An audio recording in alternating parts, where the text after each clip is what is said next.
News Kannada ವಾಹಿನಿಗೆ ಸ್ವಾಗತ.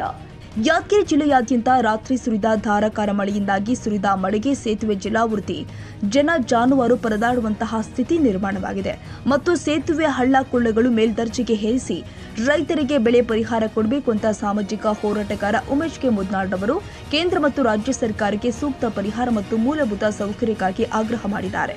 ಜಿಲ್ಲಾದ್ಯಂತ ರೈತರ ಬೆಳೆಯೆಲ್ಲ ನಿರಂತರ ಮಳೆಯಿಂದ ಹಾಳು ಮಾಡಿಬಿಟ್ಟಿದೆ. ಯಾದಗಿರಿ ತಾಲೂಕಿನ ಯರುಗುಳ ಗ್ರಾಮದಲ್ಲಿ ಕೆರೆ ತುಂಬಿ ಕೂಡಿ ಯಗ್ರಿ ಸೇತುವೆ ಜಲಾವೃತವಾಗಿ ಪ್ರತಿ ವರ್ಷ ಮಳೆ ಬಂದ್ರೆ ಸಾಕು ಮನೆಗಳಿಗೆ ನೀರು ನುಗ್ಗಿ ಜನ ಜಾನುವಾರುಗಳು ಸೇತುವೆ ಮೇಲೆ ತಿರುಗಾಡದ ಪರಿಸ್ಥಿತಿ ನಿರ್ಮಾಣವಾಗಿದೆ. ಸಾರ್ವಜನಿಕರೇ ಎರಡು ಬದಿಯಲ್ಲಿ ಹಗ್ಗದ ಮೂಲಕ ನಡೆದಾಡುವ ಪರಿಸ್ಥಿತಿ ಉಂಟಾಗಿದೆ. ಶೀಘ್ರದಲ್ಲೇ ಸೇತುವೆ ಮೇಲ್ದರ್ಜೆಗೆ ಏರಿಸಬೇಕು, ಶಾಶ್ವತ ಪರಿಹಾರಕ್ಕೆ ಮುಂದಾಗಬೇಕು ಮತ್ತು ರೈತರ ಅಪಾರ ಬೆಳೆ ಹಾಳಾಗಿದೆ.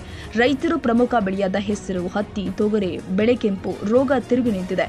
ಈಗಾಗಲೇ ರೈತರು ಕೈ ಸಾಲ ಮಾಡಿಕೊಂಡು ಬೆಳೆ ಬೆಳೆದಿದ್ದಾರೆ. ಬೆಳೆ ಹಾಳಾಗಿ ಹೋಗಿದ್ರಿಂದ ರೈತರು ಜಮೀನು ನೋಡದಂತಹ ಸ್ಥಿತಿಯಲ್ಲಿ ಇದ್ದಾರೆ. ಸರ್ಕಾರ ಮತ್ತು ಜಿಲ್ಲಾಡಳಿತ ಮುತುವರ್ಜಿಯಿಂದ ರೈತರಿಗೆ ಪರಿಹಾರ ಕೊಡಬೇಕಾಗಿದೆ ಎಂದು ರೈತರ ಜಮೀನಿಗೆ ಭೇಟಿ ನೀಡಿದ ಸಾಮಾಜಿಕ ಹೋರಾಟಗಾರ ಉಮೇಶ್ ಮುದ್ದಾಳ್ ರೈತರಿಗೆ ಸೂಕ್ತ ಪರಿಹಾರಕ್ಕೆ ಒತ್ತಾಯಿಸಿದ್ದಾರೆ.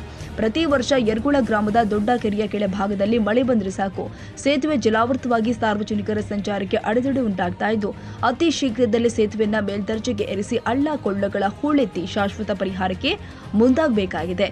ಇನ್ನು ಮುಂದೆ ಯಾವುದೇ ಅನಾಹುತವಾದರೆ ಸರ್ಕಾರ ಮತ್ತು ಜಿಲ್ಲಾಡಳಿತ ಹೊಣೆ ಹೊರಬೇಕಾಗುತ್ತೆ ಎಂದಿದ್ದಾರೆ.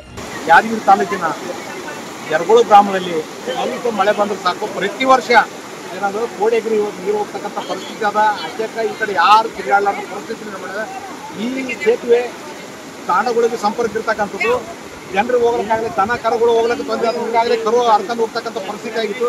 ತಕ್ಷಣ ರಾಜ್ಯ ಸರ್ಕಾರ ಮತ್ತು ಜಿಲ್ಲಾಡಳಿತ ಎಚ್ಚೆತ್ತುಕೊಂಡು ಈ ಸೇತುವೆ ನಿರ್ಮಾಣ ಮಾಡತಕ್ಕಂಥ ಕೆಲಸ ಮಾಡಬೇಕು. ಇಲ್ಲದ್ರ ಮುಂದೆ ಏನೋ ರಾಜ್ಯ ಸರ್ಕಾರ ಮತ್ತು ಜಿಲ್ಲಾಡಳಿತ ನೇರ ಹೊಣೆ ಹೊರಬೇಕಾಗ್ತಕ್ಕಂಥದ್ದು ನನ್ನ ಆಗ್ರಹ.